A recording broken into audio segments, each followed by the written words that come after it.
Do you want to be eating healthier but are scared that healthy food just can't taste that good?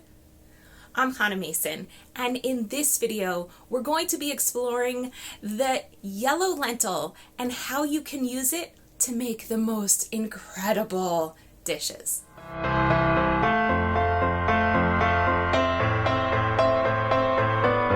So I don't have an example of the yellow lentil today, but I nonetheless wanted to make a yellow lentil video. So here we go. Yellow lentils look a lot like the normal green lentils that you buy, only they're yellow. And they have the amazing benefit of cooking very, very quickly. So I still recommend that you soak them overnight, but if you don't have time for that, you can at least soak them in the morning and then rinse them and get rid of all of that soak water. Use it to water your plants because it's so nutritious for them, but it's going to make gases for you. So don't eat the soak water. And then what you can do is cook them into an incredible Thai or Indian curry dish that's going to make everyone you know swoon. But before I get into that little bit of nutrition information, I want to talk about minerals.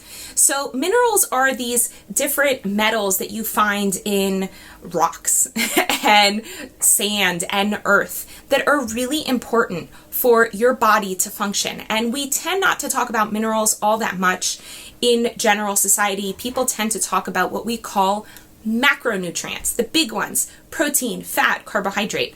And when people try to eat a more plant-based diet, everyone suddenly gets worried. Where are you going to get your protein?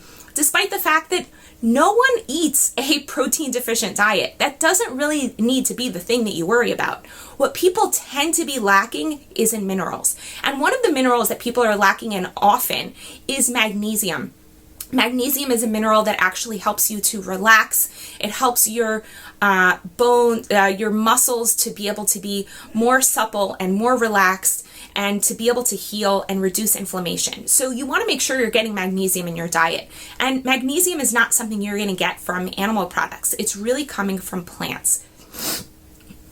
If you eat a variety of plant foods, including whole legumes, you're going to make sure that you're getting tons of magnesium. Now, one serving of legumes is going to give you somewhere between 10 to 15% of your magnesium needs for the day, which is a lot, especially if you're somebody like me. I eat legumes both at lunch and at dinner. And sometimes if I'm able to sneak some sort of legume into breakfast, I do. For example, you can make tofu scramble or aquafaba, something or other, which we'll talk about it some other day.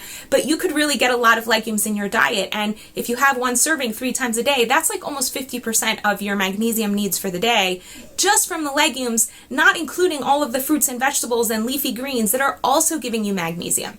So that's just something I wanted to remind you, that your legumes are so full of minerals. Magnesium is one of them, phosphorus, iron, and it really, each legume has a different proportion of each, but they also have these trace minerals that you only need a tiny little bit of, but you need it throughout the day.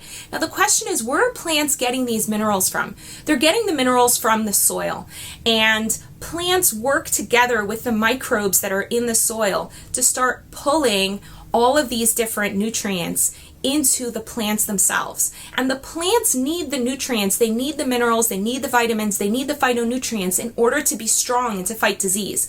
And just like it helps them be strong and fight disease, helps you be strong and fight disease. So now on to the delicious part of this video, which is a recipe. Now, I happen to really love Indian and Thai food. So I like Indian curries and I like Thai curries. And you can get at any spice shop or health food store, you can buy Indian curry powder or paste, and you can buy Thai curry powder or paste also. If you can't find them in your local shops, you can also go online. Even normal supermarkets tend to have an Indian curry powder at the very least. Now, I recommend that you buy a curry paste that doesn't have oil in it.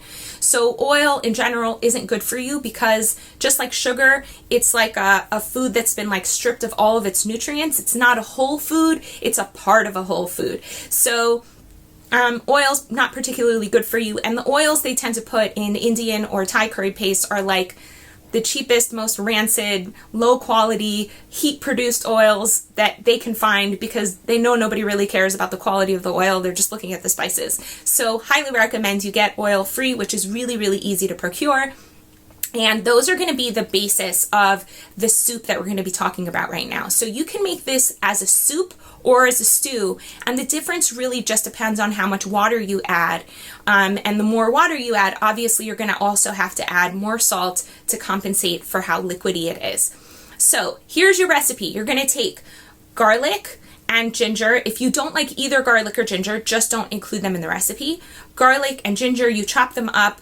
You also chop up onions. If you want to know exact amounts, let's think about as much ginger as it takes to fill up about the size of a marble. 1 or 2 marbles will do.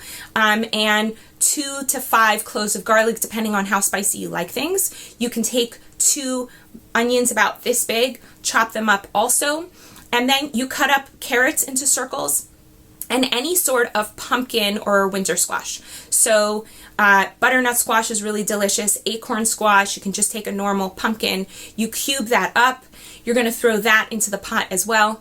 Then you put in your soaked yellow lentils, which once you cook them are going to totally become like mush. You won't be able to identify them at all. They're going to melt into the soup. And you're going to add your curry powder or your curry paste, 2 to 4 bay leaves. If you can get curry leaves, those are even better. You can add those also. I recommend that you add a couple balls of allspice, a couple cardimmon pods. If you're not able to get these things, really don't worry about them. If you can get a cinnamon stick and throw that in, that's also delicious. My favorite super secret ingredient is fresh lemongrass. If you can't get fresh lemongrass, you can also use dried lemongrass. Just make sure you leave it really big because lemongrass is totally inedible and it can make people choke. So you want to make sure that you put it in the soup and then remove it and not serve it to your guests because it's just not comfortable to try to eat lemongrass. You can't even chew it. It's totally inedible, but it tastes so good. And if you can't get normal lemongrass, you could steep water. Take hot water and steep a couple tea bags of lemongrass tea and then throw away the tea bags and add that water to your soup. That's also going to give an incredible flavor. And the last, most delicious ingredient is if you can get coconut milk powder. Coconut milk powder is a really simple ingredient, doesn't have a lot of fat in it, is rich in coconut flavor, and it's going to help to cream up and give this amazing aroma to your soup. If you can't get that, you can add coconut cream or coconut butter or coconut milk, coconut, whatever you can. Obviously, if you can get things with less preservatives and less chemicals, not too much fat. Coconut cream is incredibly fatty. So you want to add just enough that you get the coconut flavor, but not so that your soup is like swimming in oil. You can also add shredded coconut if you can't get these other things. If you're able to put your shredded coconut together with water into a high-speed blender, it'll turn the shredded coconut into coconut milk, and that's so delicious. So you put it to cook for at least an hour. Yellow lentils cook really fast, so about an hour will do. If you can do it for a little bit longer, the soup will mesh a little bit more. And the very last thing you do once the soup is totally cooked, chop up fresh kale, collard greens, or Swiss chard and throw those into the soup as well. And they'll just cook in the heat of the already existing soup. Like you can have the soup off when you do that. And then you're going to have some fresh greens that just meld into the soup because fresh greens are a really, really important part of a healthy diet, both for your mind and for your body.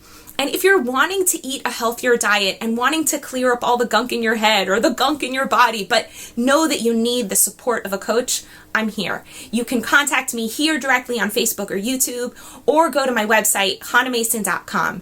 And if you're trying to figure out what are the beliefs that might be getting in your way of living the vitality that you've always been wanting, so check out my health quiz at hanamason.com/health quiz. In the meantime, I wish all of you many beautiful coconutty joys.